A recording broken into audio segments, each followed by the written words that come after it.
Selamat siang Mbak Silvi. Ya, selamat siang Bu. Ya, bagaimana kabarnya? Alhamdulillah hari ini sehat Bu.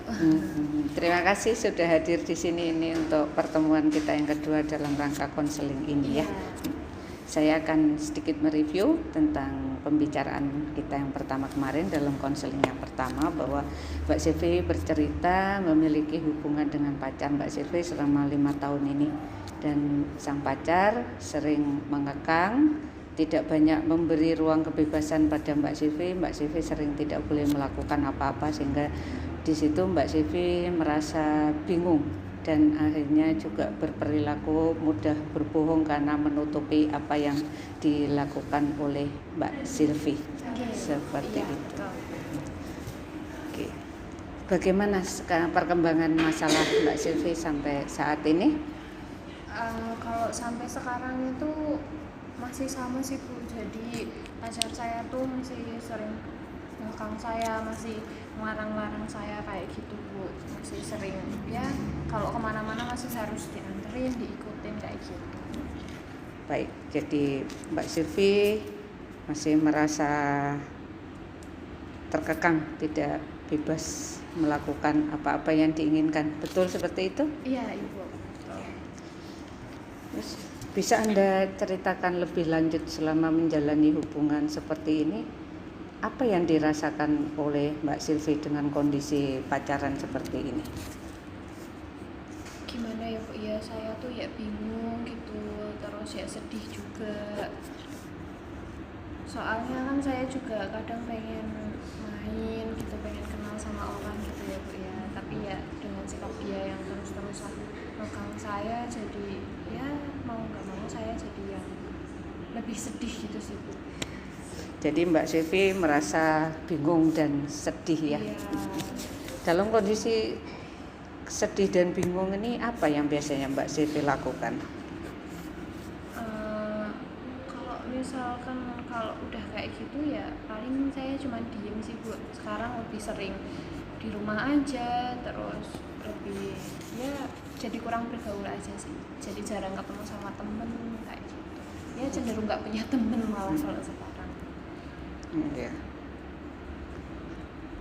Terus bisa diceritakan lebih lanjut, tadi Mbak Silvi cerita merasa sedih dan bingung, itu kebingungan atau kesedihan yang dirasakan itu seperti apa? Kadang kan ya kita masih sering diajakin temen karena kita masih pacaran kan, teman-teman mikirnya yuk bebas aja gitu ya Bu ya kalau mau main kayak gitu, tapi ternyata tuh ya nggak dibolehin kalau pergi sama temen, harus sama dia kayak gitu ya. Jadi sekarang ya tuh nutupin aja sih Bu kalau misalkan mau pergi sama temen gitu. Terus dampak apa yang Mbak Silvi rasakan ini setelah menjalani hubungan pacaran dalam kondisi seperti ini? Ya kalau sekarang jadi lebih dijauhin sama temen gitu sih Bu, karena kan nggak bisa ngumpul-ngumpul bareng, terus akhirnya nggak punya temen gitu, apa sendiri sekarang. Jadi dijauhi teman, apa-apa sendiri. Iya. Terus sebetulnya keinginan Mbak Silvi itu bila mempunyai pacar itu seperti apa? Pengennya tuh ya bisa berhubungan yang serius, yang saling support gitu kan ya Bu, bisa saling mendukung. Jadi ya apapun yang dilakukan selama itu masih positif ya saya harap bisa saling support aja sih gitu. Jadi Mbak Silvi tadi bercerita ingin mempunyai pacar yang bisa mensupport, saling mendukung, tapi ternyata kenyataan sekarang ini pacarnya tidak banyak melakukan dukungan atau support pada Mbak Silvi seperti itu ya. Malah lebih cenderung sering ngelarang sih Bu, sering akan jadi nggak dibolehin ini, nggak dibolehin itu gitu. Kalau saya boleh tahu bagaimana hubungan Mbak Silvi dengan orang tua Mbak Silvi selama ini? Saya itu sama orang tua tuh udah nggak bareng itu semenjak saya lulus sekolah dasar sih Bu. Jadi orang tua saya kan berpisah, udah ayah sama bunda tuh udah nggak bareng lagi tuh dari saya sekolah dasar, terus akhirnya saya pisah dari orang tua, lebih memilih untuk kamu sendiri kayak gitu. Iya. Saya dulu juga pernah memiliki hubungan dengan pacar yang seperti overprotective juga, apa-apa tidak boleh, apa-apa harus diantar gitu. Tapi kemudian saya ambil sikap bahwa saya mengkomunikasikan dengan pacar saya itu supaya ada pemikirannya sama di antara kami berdua. Kadang apa yang kita pikirkan belum tentu sama dengan apa yang dia pikirkan. Akhirnya hubungan itu bisa berjalan dengan lebih baik. Itu sisi pengalaman saya dulu seperti itu. Terus hal apa yang bisa membuat Mbak Silvi mampu bertahan menjalani kondisi sampai sejauh ini? Saya tuh bercermin dari orang tua saya ya Bu ya, yang berpisah itu.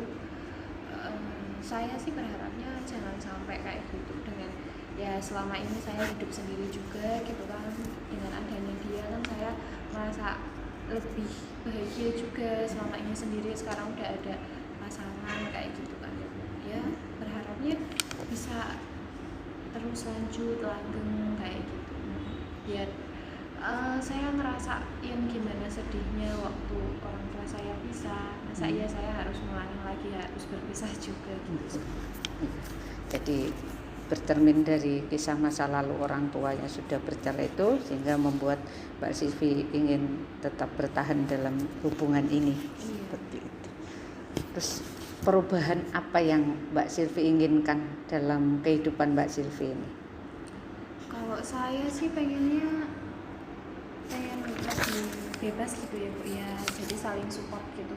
Pengennya ya biar bebas, nggak yang harus ngelakuin sembunyi-sembunyi dari dia kayak gitu kan ya Bu ya, daripada saya harus ngelakuin ini, harus bohong ke dia kalau misalkan saya ternyata main ikut organisasi dan lain-lain tapi ternyata dia nggak tahu kayak gitu. Saya pengennya dia tetap support saya kalau misalkan saya ikut organisasi, jadi biar saya nggak lagi bohong-bohong ke dia kalau misalkan saya main dan ikut organisasi kayak gitu. Baik, jadi Mbak Silvi ingin berubah, tidak ingin mudah berbohong lagi ya, tidak banyak menutupi apa yang dilakukan seperti itu ya. Seberapa penting hal ini bagi Mbak Silvi, perubahan di dalam hidup Mbak Silvi ini? Saya mikir tuh gini ya Bu ya, dalam hubungan itu kan dua orang itu kan harus saling jujur ya Bu ya, apa adanya kayak gitu. Kalau misalkan saya sama dia nggak satu pemikiran kayak gini terus, saya bohong-bohong terus, saya rasa nggak ada yang perlu dipertahankan gitu. Jadi saya merasa saya jadi antara kita tuh saling egois, jadi kita jalan masing-masing tapi hubungan kita jadi nggak jelas gitu. Begitu ya. Terus rencana perubahan yang sudah dipikirkan oleh Mbak Silvi tadi itu inginnya dimulai dari hal apa nih oleh Mbak Silvi? Saya pengennya itu ya dia tuh bisa ngertiin saya sih Bu, jadi kita bisa saling komunikasi, saling support, saling dukung apapun yang mau kita lakuin kayak gitu sih. Jadi ya semoga aja saya bisa jujur ke dia kalau misalkan saat ini saya sedang mengikuti organisasi dan sering bermain sama teman keluar tanpa sepengetahuan dia, jadi saya bisa lebih terbuka lagi ke dia itu sih. Itu ya. Jadi ini perubahan ini dipikirkan oleh Mbak Silvi dan ini bisa cukup realistis ya bagi Mbak Silvi ya. Iya. Seperti. Jadi bila hubungan ini dipertahankan, apa yang ada di benaknya Mbak Silvi? Kalau dia bisa berubah, saya pasti bersyukur sekali ya Ibu ya. Dia bisa menerima saya, itu saya pasti bersyukur sekali, yang artinya saya tidak perlu lagi bersembunyi-sembunyi apabila saya melakukan kegiatan yang saya inginkan gitu sih Ibu. Saya lebih senang seperti itu gitu kan. Kita saling support akhirnya kayak gitu sih. Saling menerima.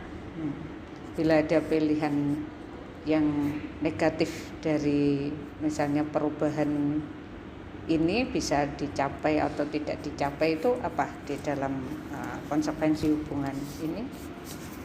Saya rasa saya perlu kebebasan ya Bu ya. Saya berpikir positif itu saya masih memiliki masa yang panjang untuk ya saya perlu berkarir, saya perlu ini. Tapi kalau misalkan dia masih melarang saya untuk itu, saya rasa ya dia nggak pantas aja sih Bu untuk melarang-larang saya kayak gitu. Jadi ya sudah, mungkin untuk jalan kita memang untuk masing-masing aja gitu sih.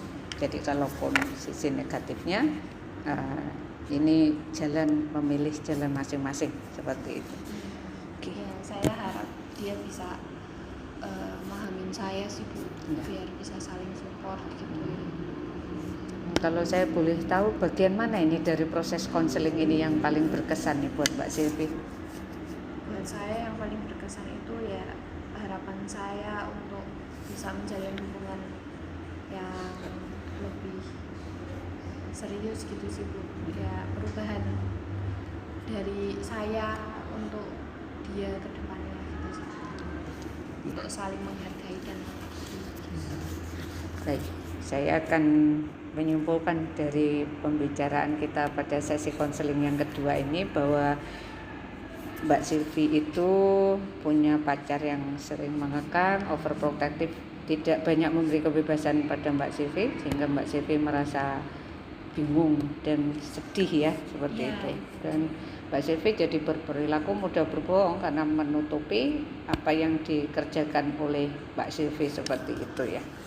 Dan Mbak Silvi ingin ada perubahan, tidak ingin mudah untuk berbohong lagi, dan Mbak Silvi masih berharap ini bisa berubah ke arah yang lebih baik sehingga hubungan ini masih bisa dipertahankan.